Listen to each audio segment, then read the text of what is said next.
Hello friends, welcome to my channel. இப்போ நம்ம என்னென்ன பொருட்கள் அப்படின்றத பார்ப்போம். புதினா, 2 பெரிய வெங்காயம், கொஞ்சமாக தேங்காய், அதுக்கப்புறம் பச்சை மிளகாய், இஞ்சி, இது எல்லாமே எடுத்துக்கோங்க. இப்போ ஒரு குக்கரில் எண்ணெய் ஊற்றி அது எண்ணெய் சூடான பிறகு கொஞ்சமாக கீ ஆட் பண்ணிக்கோங்க. கீ நல்லா மெல்ட் ஆனோடனே அதில் 5 கிராம்பு, ஒரு பிரிஞ்சிலை, கொஞ்சமாக பட்டை, இதெல்லாம் ஆட் பண்ணிக்கோங்க.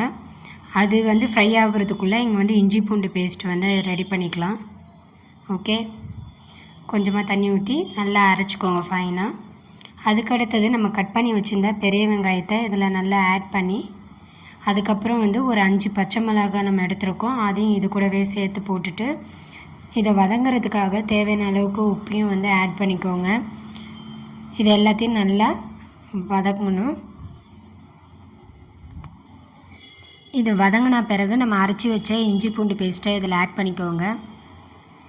இதை ஆட் பண்ணிவிட்டு நல்லா பச்சை ஸ்மெல் போகிற வரைக்கும் நல்லா வதக்கிக்கோங்க. அதுக்கப்புறம் நம்ம கட் பண்ணி வச்சுருந்த தேங்காவையும் நல்லா ஃபைனாக அரைச்சிக்கோங்க தண்ணி ஊற்றி. ஓகேவா?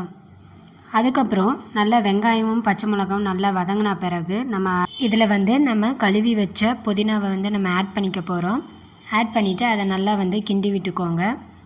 இது ஓரளவு நல்லா வதங்கின பிறகு நம்ம அரைச்சி வச்ச அந்த தேங்காய் பாலை எடுத்து ஃபில்ட்ரு பண்ணாமலே நம்ம அப்படியே இதில் ஊற்ற போகிறோம். ஃபில்ட்ரு பண்ணி செய்கிறது ஒரு மெத்தடு. இது ஃபில்ட்ரு பண்ணாமல் ஈஸியாக நம்ம டக்குன்னு செய்கிறது. நம்ம டைரெக்டாக நல்லா தண்ணி ஊற்றி நல்லா அரைச்சி அதை அப்படியே எடுத்து இதில் ஊற்றிக்கலாம். ஓகே, ஸோ இது ஃபில்ட்ரு பண்ணாத தேங்காய் பால்.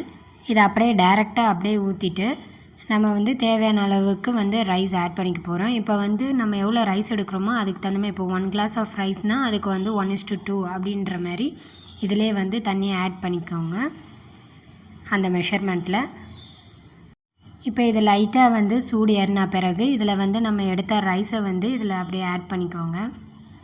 ஆட் பண்ணிவிட்டு இந்த டைமில் நம்ம என்ன பண்ணுறோம் அப்படின்னா, நமக்கு தேவையான உப்பு காரம் எல்லாமே ஓகேவா அப்படின்றத நம்ம செக் பண்ணிவிட்டு லிட்டை எடுத்து மூடி ஒரு விசில் வச்சு நம்ம எடுத்தோம் அப்படின்னா டேஸ்டியான தேங்காய் பால் சாதம் ரெடி ஆகிடும்.